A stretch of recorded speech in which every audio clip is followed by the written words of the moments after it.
remember what you dreamed and get back in sync with it long enough to muster up enough faith.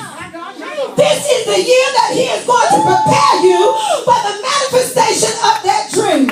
It says, I know that you've been through some things in your life. Oh, come on. How many been through some things? How many going through some things right now? I know you've suffered through some things. I know you've had some heartaches and some problems. I know some folks have left you that you thought were always going to be with you. I know that there are some people that talked about you that you thought loved you. There are some people in here today that have been through some heartaches and you've been through some traumas in your life. But look at somebody and tell them your dream is still going to come through. It's still going to come through. The devil came to steal and to kill and to destroy what God had put on the inside of you. But tonight you're about to wake up to a fresh anointing. Tonight you're about to wake up to a brand new day. Tonight you're going to walk into the promise that God has placed on the inside of you. My God, my God. A renewed strength and a made up mind that is going to say that I'm going to see this thing through. I got a promise on the inside of me, and I refuse to let it die. I refuse to let the thing that God gave me that's going to cause me to live, I refuse to let it cause me to die. I refuse to let the thing of God be the thing that keeps me from going into the promised land. I refuse to let the people of God hinder me from getting what God has called me to have. Next, God began to tell me, not only did some of you forget what you dreamed. See, because when you get in there long enough and things get too bad and the fire starts to get a little hot on you, you forget what you dreamed. And then if you stay out there long enough and you begin to be deceived by the devil and you start falling into fantasy, the next thing you're going to do is forget that you dreamed.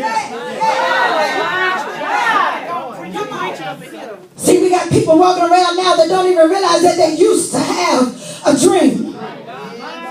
See, you feel like Martin Luther King, I have a dream.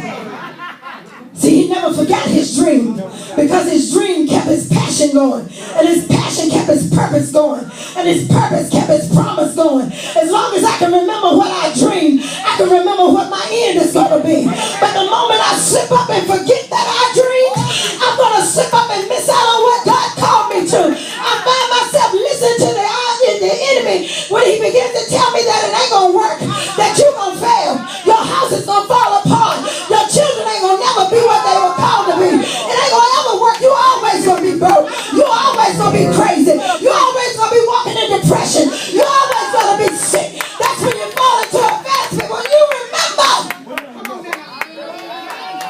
what you dreamed, oh, you ought to tell somebody in this house, your dreams can come true.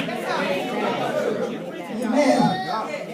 When we look at Joel, we see the prophet Joel, and he is trying to help the people. In that time, the prophets were assigned to, one of their assignments was to sound the alarm when a divine judgment, when God was about to wreak judgment on the people of God, when God was about to deal with the people's sin, when God was about to deal with those people that were backsliding, when God was about to deal with the people that were carnal sitting up in the church, the Lord would have sounded the trumpet, and the prophets would sound the alarm that God is approaching you. And if you don't get yourself together, you're going to see a bad day in the kingdom. Come on in this house. How many know that in this time God has set priests in the house of God? And Lord knows we tried to tell the people.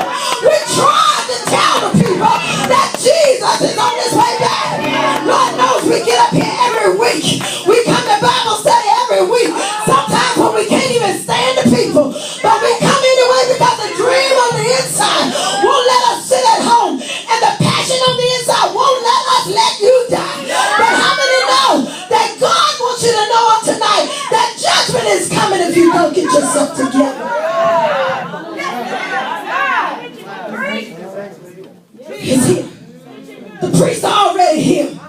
And we are sounding the alarm that Jesus is coming back. Do you know that 80% of the Bible is already fulfilled?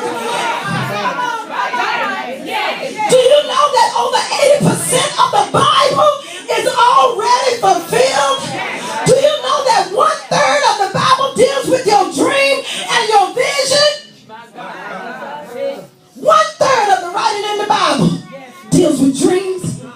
centered around dreams and visions. Because in the Old Testament they prophesied it, and in the New Testament they fulfilled it. Oh, come on in this house, somebody. How many look at somebody and tell them you got the tail end of the vision that God set in the earth? See, you still dealing with Joel right now. Every time you get up and sound the alarm that the Lord is coming for those that ain't right, the Lord is coming to bring judgment in the house of God. The Lord is coming to clean up what was dirty. The Lord is coming to straighten up what was crooked. You are sounding the alarm that